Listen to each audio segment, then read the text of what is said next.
the part 1 of Principle and Concepts, the very first chapter of the book Orthopedical Physical Assessment by David J. Mackey.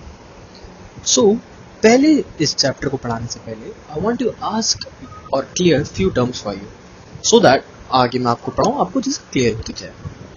अगर मैं आपसे पूछूं assessment का meaning क्या होता है, pause this video and try to think of your own. Pause it. Okay, thank you for pausing. So, if I search this term on internet, the Google says a set of tests run on employees to determine their overall medical condition and health state. A plan of care that identifies the specific needs of a person and how they'll be addressed by the healthcare system. So, इससे हमें क्या समझ में आया? Assessment वो plan of care है जिसके अंदर हम पेशेंट को पहले ऑब्जर्व करते हैं, फिर उसके ऊपर हम सारे टेस्ट परफॉर्म करते हैं ताकि we'll be able to know what is the main root problem. So, are you getting my point? David जे मैकी ने इन असेसमेंट के मेथड्स को 8 पार्ट्स में डिवाइड करा है. पहले पार्ट के अंदर आता है आपका पेशेंट का हिस्ट्री लेना. अभी मैं आपको सभी इंट्रोडक्शन दे रहा हूँ, फिर इसके बाद हम एक पॉइंट को हम फर्दर पढ़ेंगे. सबसे पहले आता है आपका patient history. At number 2, it's observation. Number 3, examination of movement. Number 4, special test. Number 5, reflex and continuous distribution. Number 6, joint play. 7th, palpation, and the last one, which is the 8th one, is diagnostic imaging.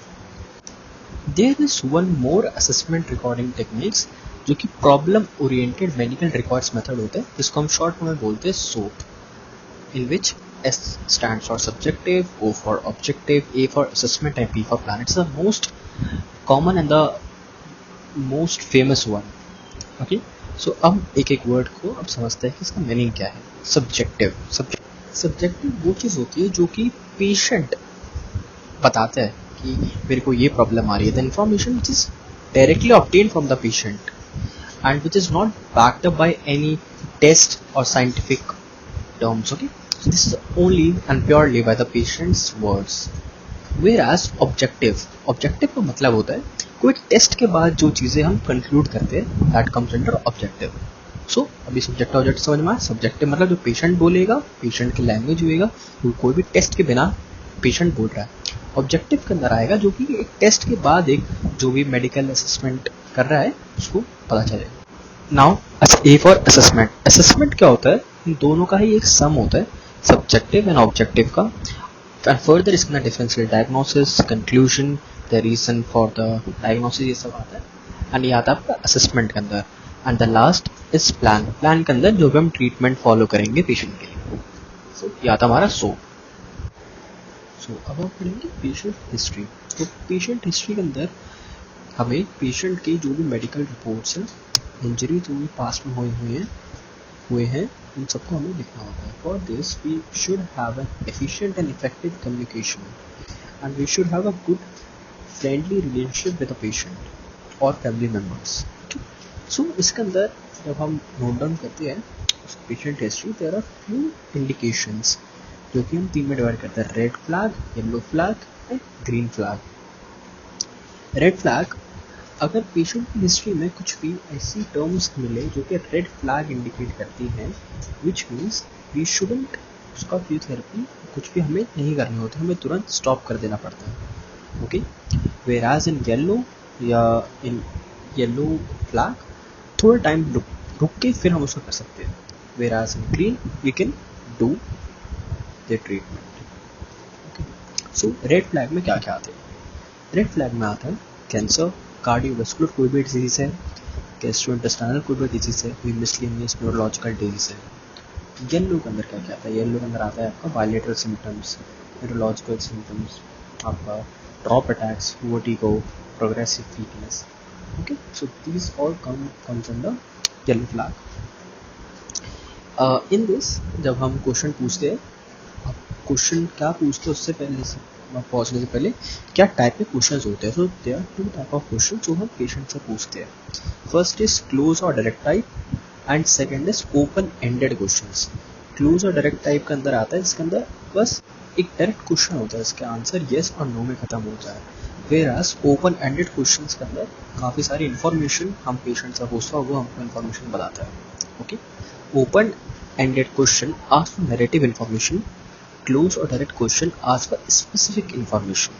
Okay, direct question are often used to fill in details of information given in open-ended questions, and they frequently require only a one-word answer such as yes or no. This is the line written in David J. Magee. Okay. Now, what type of questions we will be asking to our patient while taking patient history? Number one, what is the patient gender and sex? Okay. ऐसी बहुत सारी disease होती हैं जो कि age related होती हैं. सो इस वजह से age is a very good factor. हमें जैसे for example degenerative condition such as osteoarthritis and osteoporosis, ये काफ़ी सारे ओल्डर पेशेंट्स में पाई जाती है. Whereas shoulder impingement in, अगर कोई शोल्डर इम्पिंजमेंट का केस आता है and that patient is a young, is come under a young category which is around 50 to 35, and this is likely basically due to muscle weakness, not due to any bone disease. Okay, you're getting my point. इसलिए age related disease बहुत important होता है. Now second will be asking patient occupation. Patient का काम करता है, patient occupation से हमें काफ़ी कुछ पता चल सकता है. फॉर एग्जांपल अगर वो लेबर है एंड वो काफ़ी ज़्यादा वेट्स ओवरहेड एक्टिविटीज़ काफ़ी ज़्यादा करता है, सो ये माइट बी चांसेस कि उसको शोल्डर इम्पिंजमेंट होने के चांसेस ज़्यादा हों. ओके, तो देयर आर फ्यू प्रॉब्लम्स जो कि आपका ऑक्यूपेशन रिलेटेड होती हैं. So from this we can get the data and the information and we can get diagnosis from it.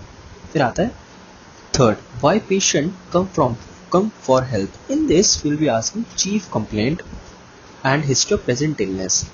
Chief complaint के अंदर आता है आपका पेशेंट के वर्ड्स कि उसको क्या क्या प्रॉब्लम्स आ रही हैं.